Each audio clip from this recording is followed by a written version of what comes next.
La crisi di Pirer Mobility e KTM sta avendo e avrà effetti devastanti a catena sullo scenario motociclistico globale. La maggior parte del pubblico si preoccupa delle corse e nello specifico della MotoGP, ma quello è solo un aspetto.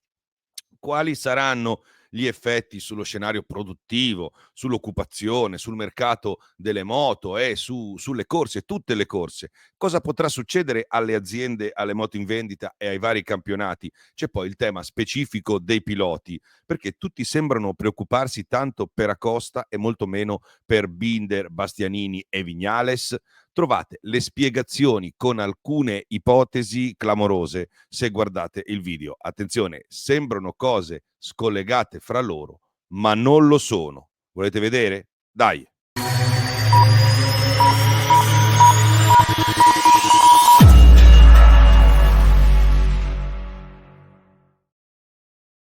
Oh, ciao da Mister Helmet.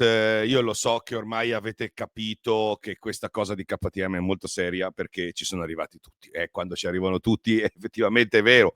Quando invece ci arriva solo qualcuno, magari quello è matto, e vabbè, specialmente se sono io. Comunque, magari avete capito che noi non inseguiamo, ma cerchiamo di dare le news prima e anticipare certi temi ragionandoci sopra.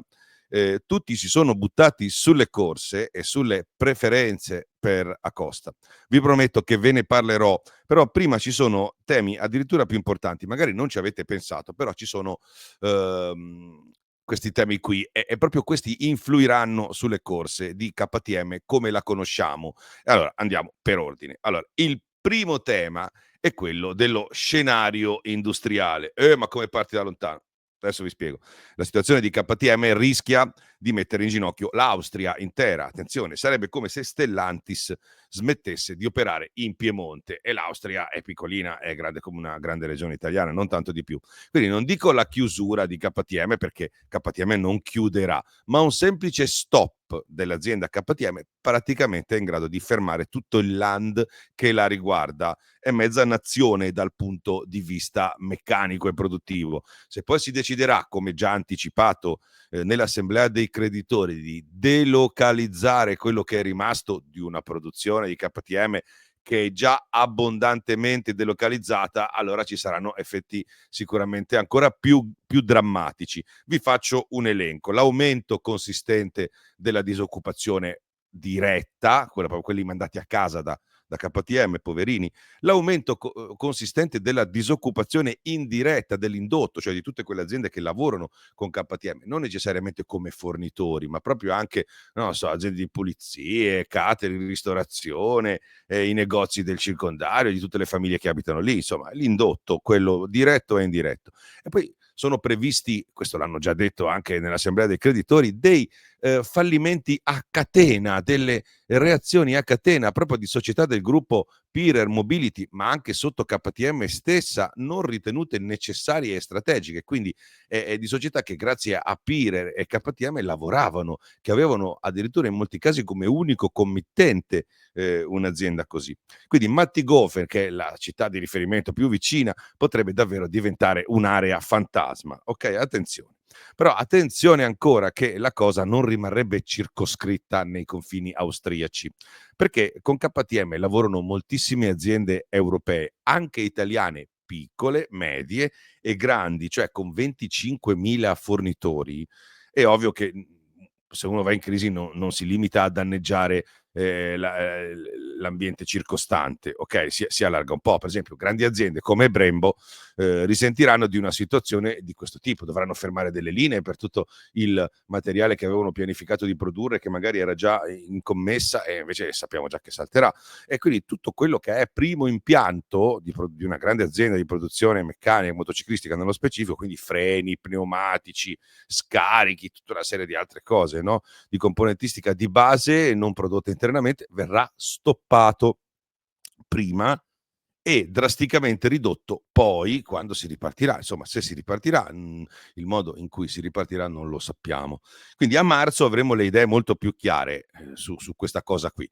Però si tratta di un disastro annunciato, cioè non si sfugge da una roba così pesante. Ok? E adesso il secondo tema, che è quello che tutti a cui tutti pensiamo un po' di più, ovvero il mercato delle moto.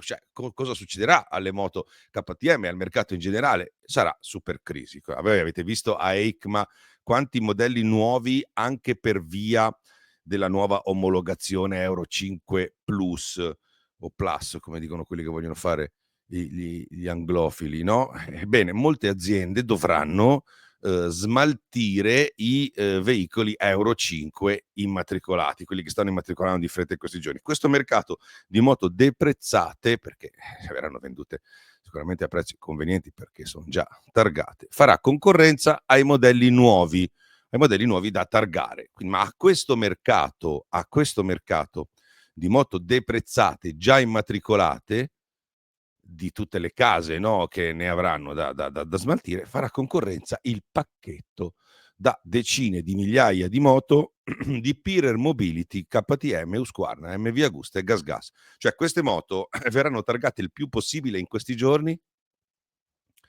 e verranno messe sul mercato a prezzi concorrenziali, perché questa azienda, lo sappiamo, è uno dei suoi problemi principali, se non la causa principale della sua grave situazione finanziaria, ha magazzini con centinaia di migliaia di moto da smaltire. Ora voi immaginate moto di gamma media alta, medio alta, vendute a prezzi di moto medie o anche meno. È buon per i motociclisti, ma il 2025 per tutti quelli che hanno fatto modelli nuovi investendo e scommettendo sarà in salita, perché dovranno trovarsi a gareggiare nel vero senso della parola con moto magari anche più grandi, più costosi, livello più alto, prodotte già targate e date via alla bella e meglio, ok? Quindi ci sarà una severa punizione per tutti, ma soprattutto per quelle aziende piccole o quelle aziende che magari hanno finito il 2024 un po' in calo con la speranza di riprendersi nel 2025. Ora, senza voler parlare di Ducati, che si colloca sempre in un mercato a sé, con un brand a sé, una situazione a sé, quindi una condizione di privilegio, per quanto difficile, ma insomma di una situazione diversa. Pensiamo ad aziende come Fantic, che devono recuperare, no, delle quote perdute, devono crescere un po', devono recuperare denaro, le perdite, eccetera, o altre aziende magari piccole che si occupano, che ne so, di fuoristrada o di moto di nicchia, o che comunque hanno fatto degli investimenti, degli sforzi molto importanti per sviluppare motociclette nuove per l'Euro 5 Plus, e invece si trovano moto che valgono sul listino 5, 6, 7, 8, 10.000 euro in più svendute, e che gli fanno concorrenza diretta, roba che non sarebbe mai successa. Quindi con un mercato così in Europa faranno fatica persino i cinesi, perché a un certo punto uno dice vabbè, io mi compro una KTM, mi compro uno Husqvarna bella, grossa, che costava 20.000 euro, me la danno a 13, abbi pazienza, che devo comprare, devo spendere 12 per una... Insomma, il ragionamento è questo.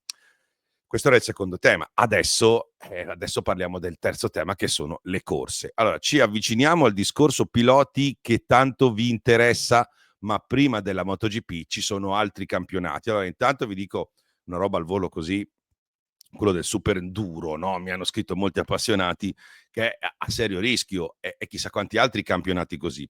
Però parlando di velocità mondiale, che muove molti più quattrini, gli impatti ci potrebbero essere a partire dai campionati junior.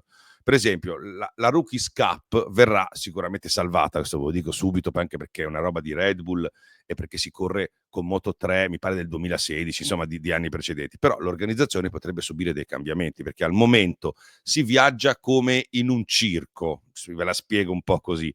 Si sta tutti insieme, ognuno ha il suo meccanico, e per il resto KTM sovrintende, gestisce più o meno un po' tutto. Ok, ma la domanda è: ma ci sarà ancora KTM a sovrintendere con una situazione così, mandare tutto il personale in giro per tutto questo tempo a fare queste cose qui? Quindi è probabile che Dorna vorrà mettersi al riparo, iniziando a prevedere una sostituzione della gestione del campionato da parte di meccanici magari non più KTM, o addirittura anche delle moto utilizzate, qualora ci dovessero essere problemi di componentistica, ricambi, forniture e gestione delle scorte, eccetera, che sono comunque molto vecchie, insomma, chissà se ricambi ci sono e tutto il resto. Quindi si potrebbe sondare, dico ipoteticamente, Dorna potrebbe sondare la disponibilità di Honda, ad esempio, ad usare le 250 NF, mi pare si chiamino, dell'Asia Talent Cup, che non corre nemmeno in contemporanea. Questa potrebbe essere, no, una soluzione. Il 2025 allora in teoria dovrebbe passare liscio, no, in emergenza, ma già dal 2026 per la Rookies Cup potrebbe diventare interessante anche una formula, ipotizzo, come quella di ovale, cioè una moto uguale per tutti, nessuna modifica ammessa, motori sigillati. È una formula che funziona benissimo ed è perfetta per risparmiare soldi ed avere un personale di supporto ridotto al minimo. Quindi, volendo conquistare una roba come quella della Ovale, si potrebbe anche partire già da subito, perché Ovale è già partner FIM ed è già partner Dorna per la Mini GP, fa un trofeo interessantissimo, fighissimo, una delle poche cose interessanti, nuove dello scenario, che sensate, logiche, furbe, che tengono, diciamo, da uno sguardo sia alla competitività, alla crescita, ma anche ai costi. Quindi Ovale è uno dei progetti più intelligenti. E quindi costa anche pochissimo. Queste sono ipotesi, perché non si può più rischiare. Ok, ci vogliono pacchetti sigillati e sostituibili, da poter eventualmente modulare nel caso ci siano delle situazioni di crisi come quella che abbiamo visto. Quindi questo per quanto riguarda la Rookies Cup. La rogna più grande, persino più grande della MotoGP, riguarda la Moto 3. Perché se la MotoGP senza KTM è fastidiosa, ma si può comunque fare, la Moto 3 senza gli austriaci è un problema vero. Ok, tenete presente che già nel 2024 su 26 moto in griglia 16 erano KTM, 10 KTM a tutti gli effetti, poi 2 Gas Gas, 2 Husqvarna, 2 CF Moto, ma sono tutte KTM. Allora, mettiamo conto che KTM sia in grado di continuare a correre per decisione dei creditori, perché dicono no, non si fa, o per incapacità, perché gnafa. Il 2025 diciamo che potrebbe passare in emergenza, mentre però il 2026 potrebbe vedere già necessarie delle contromisure, quindi potrebbe vedere anticipato il cambio di regolamento di cui avevamo parlato già mesi fa in questo video qui, che parla della Moto 3 e della nuova impostazione di regolamento. Avevamo parlato di motore unico e telaio libero, il Triumph motore 450, quello del Cross, o addirittura un motore più grande, ma con moto più pesante per mantenere lo stesso rapporto peso-potenza, ma insomma comunque di una soluzione che tagliasse drasticamente i costi, avvicinasse come concetto la Moto 3 alla Moto 2, quindi motore unico, telaio più o meno libero, frizioni, no, Dorna, più controllabile, e appunto un campionato più gestibile, più controllabile dall'organizzatore. Non si può fare quest'anno, è tardino, ma si potrebbe congelare ogni sviluppo per il 2025 e prepararsi ad un 2026 all'insegna del nuovo regolamento, sempre se ci sono i ricambi sufficienti per quest'anno, perché questo va verificato con un'azienda che non si può mettere al lavoro per i prossimi mesi, ok? E adesso la MotoGP, ok? Però prima vi devo chiedere un favore, prima di darvi la roba che vi interessa di più, vi devo chiedere un favore, che è quello di iscrivervi al canale di Mr. Helmet, di mettere il like a questo video, che è una cosa che mi aiuta molto e non costa niente, oppure se avete disponibilità e voglia di supportare veramente un lavoro come quello che sto facendo e che stiamo facendo insieme, potete anche abbonarvi nei vari livelli a seconda delle vostre possibilità e della vostra disponibilità e del vostro buon cuore. Poi vi devo dire che ho anche un amico da presentarvi e vi devo far vedere anche un jingle che male non fa, dai.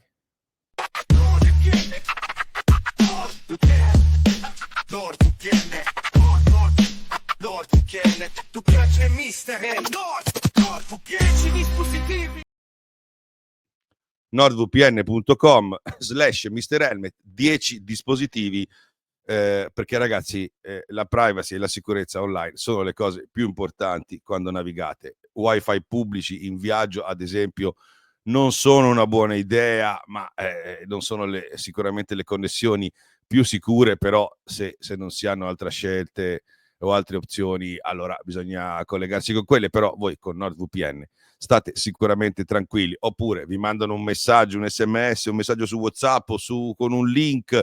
È facilissimo caderci in trappola, perché ormai le truffe sono molto avanzate. Questi messaggi arrivano nei momenti in cui siete sempre più indaffarati e più impegnati e più distratti, e quindi poi alla fine ci si casca. Allora, il mio consiglio innanzitutto, il primo è: non cliccate mai niente, mi raccomando, siate furbi, siate svegli.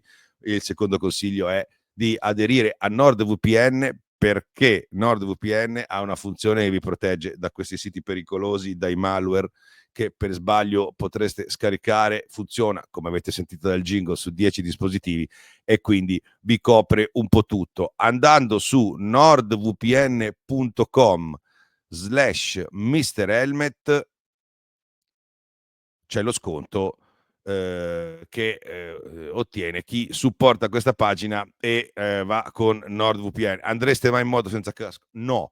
Andreste in giro senza maglietta e motocicletta con il rischio di sbucciarvi come una me? No. Andreste in giro con le gomme finite?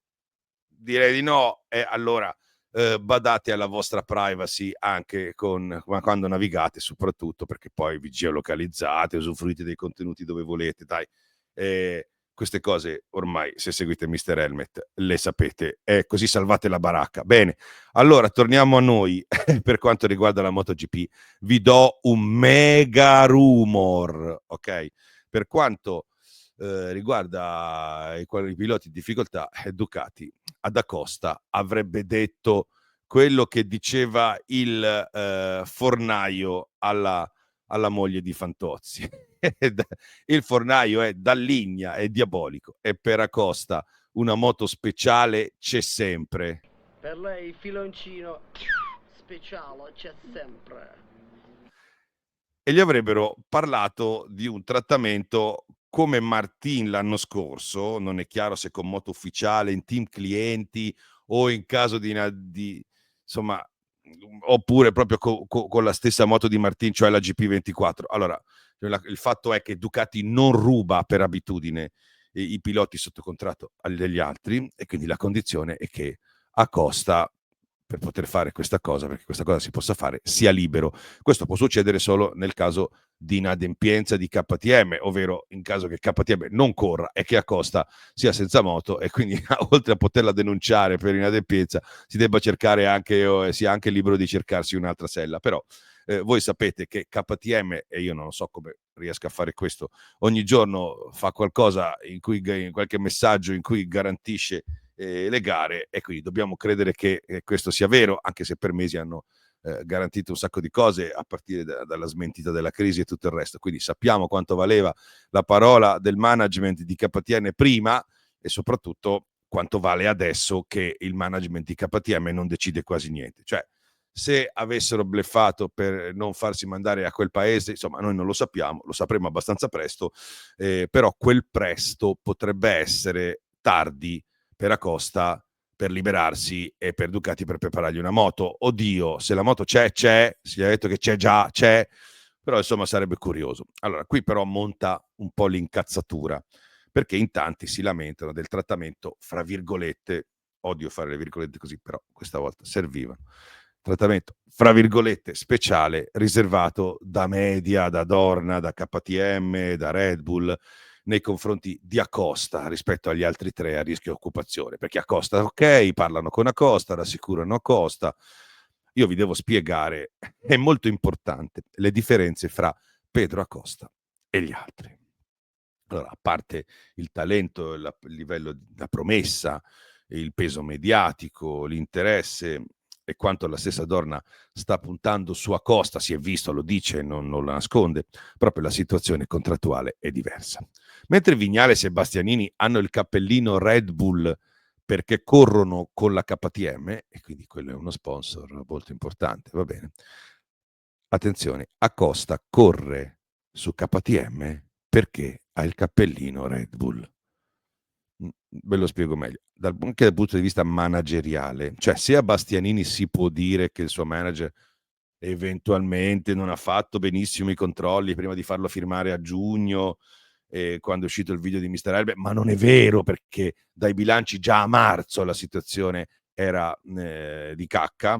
Il caso di Acosta è diverso, cioè il suo percorso verso KTM, fra l'altro finito, terminato prima dell'anno scorso, addirittura 2 anni fa, è stato obbligato, in quanto Acosta è prima di tutto un atleta Red Bull, cioè non avrebbe potuto fare diversamente se non con il benestare di Red Bull, che nel caso lo avesse indirizzato altrove. Quindi è legato mani e piedi alla bibita. Lui è la cosa più importante da salvare e non lo decidiamo noi con la simpatia perché ci piace o no, così è e basta. Okay, quindi il resto sono tutti expendables, sacrificabili, incluso Binder che come situazione assomiglia più a Pedro che agli altri 2, ma comunque in tono minore. Non per niente, attenzione, Acosta e Binder sono nel team interno, okay, e gli altri 2 in un team clienti, anche se tutti dicono che le moto sono uguali. Non è così, non è uguale. La situazione è completamente diversa fra le 2 coppie.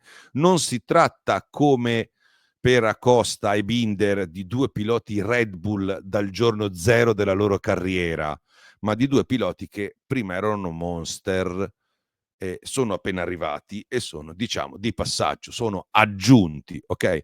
L'ordine di importanza non è più quello che gli voleva e gli vuole dare KTM, che già era comunque così, che KTM è morente e non decide niente.